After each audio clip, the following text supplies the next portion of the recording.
Hey, it's Kara. Thanks for joining me today. I've got a cooking video for you that my daughter has been helping with. She has been quarantining with us here home from college, and this video that we came up with is actually for her. She has discovered a favorite fast food taco place while she's been away at college, a place that we didn't really take her too much growing up. But she has discovered that she really likes it, her and her friends. So we are creating some things at home to satisfy the craving that she has while we are staying in. The first item that I'm going to show y'all how to make is my version of a supreme burrito. So let's get started.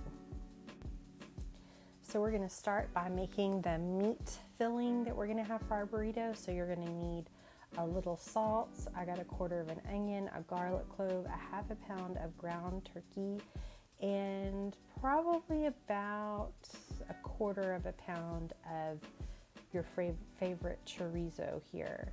So what we're going to do is we're going to start by breaking up the chorizo and getting it browned in the pan, getting it releasing some of its fat. I'm not going to add any extra oil or anything to this. I like to chop my onion and garlic in my food processor.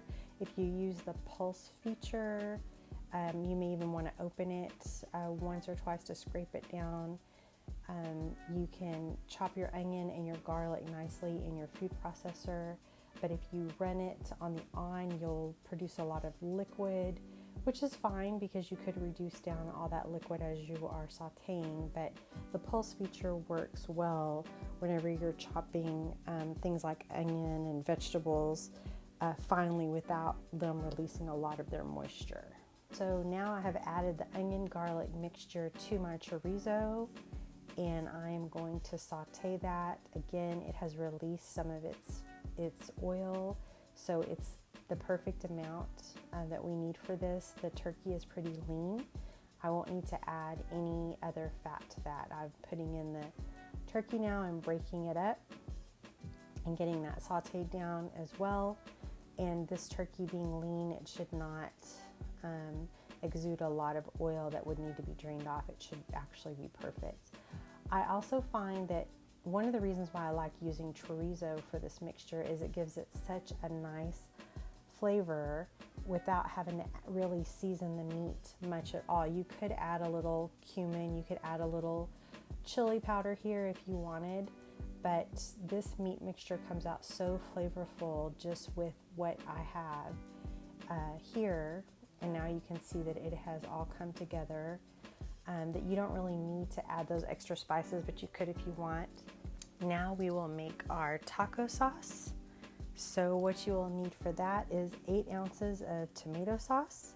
You'll need 1/3 of a cup of water, a tablespoon of white vinegar, a half a tablespoon of ground cumin, a teaspoon of onion powder, a half a teaspoon of garlic powder, a half a teaspoon of salt, a 1/4 of a teaspoon of chili powder, a 1/4 of a teaspoon of paprika, a 1/4 of a teaspoon of sugar, a 1/4 of a teaspoon of cayenne pepper.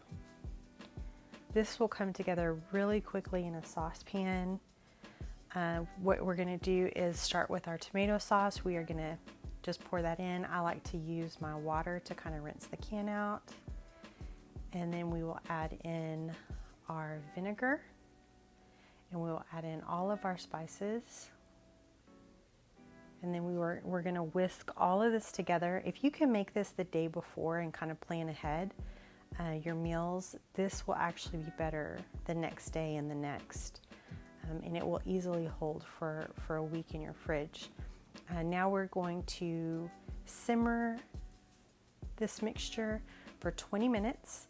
Again, if you can make it the day before, that would be best, but if not, it'll be ready in about 20 minutes. Next, we are going to make our bean mixture for our tostada and our burrito. I like to use canned refried beans and a little bit of chicken broth. And I find that if you use a butter knife to run along the inside of the can. That helps to release the beans easier, as I'm doing here. And also I like to add a little bit of chicken broth to these canned beans because it gives it a slow home cooked taste. Even though you're using a product that's fast and ready to use and convenient, you're giving it a slow cooked taste by adding in the chicken broth. So I'm just going to break the beans up in the pan here on medium-low heat. They're going to start bubbling and splattering, so you want to kind of watch the heat. A lot of times as cooks we get a little carried away with the temperature. It's better to kind of err on the side of lower, controlling the heat on the lower end, just to be safe and to not overcook or burn anything. So as you can see, they're breaking up, and I'm going to loosen them up further with the chicken broth, and then they will be ready for our tostadas and our burritos. The next step in this process that I do not want to miss is heating the tortillas. Tortillas that come from a package that are ready to go are so convenient, and I'm so glad that I have access to them. But one thing that I've noticed a lot of home cooks do is they don't take the care and the time to handle the tortillas in a way that brings out the best in them. So I have a cast iron skillet here that I have warmed up, and that is what I'm using to warm up my tortillas. I don't have it I'm not showing it here, but you could have a towel ready to put these tortillas in that will kind of keep them warm. But toasting them in a pan just brings out the best in the tortilla, so don't skip that step.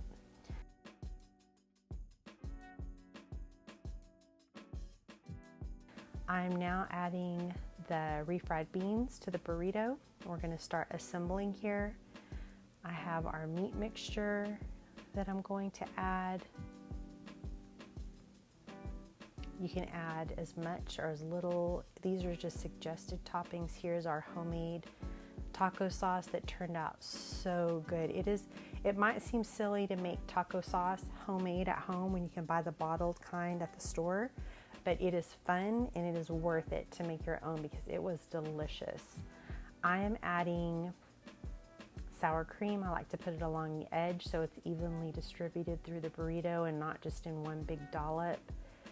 We've got tomato, onion, lettuce, shredded cheese, and then you're going to just fold up your tortilla by folding in the sides and kind of pulling it all together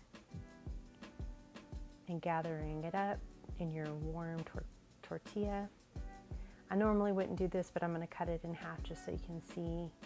It really did turn out very tasty. My daughter was very happy, very satisfied, and we did not have to make a trip out to satisfy her craving.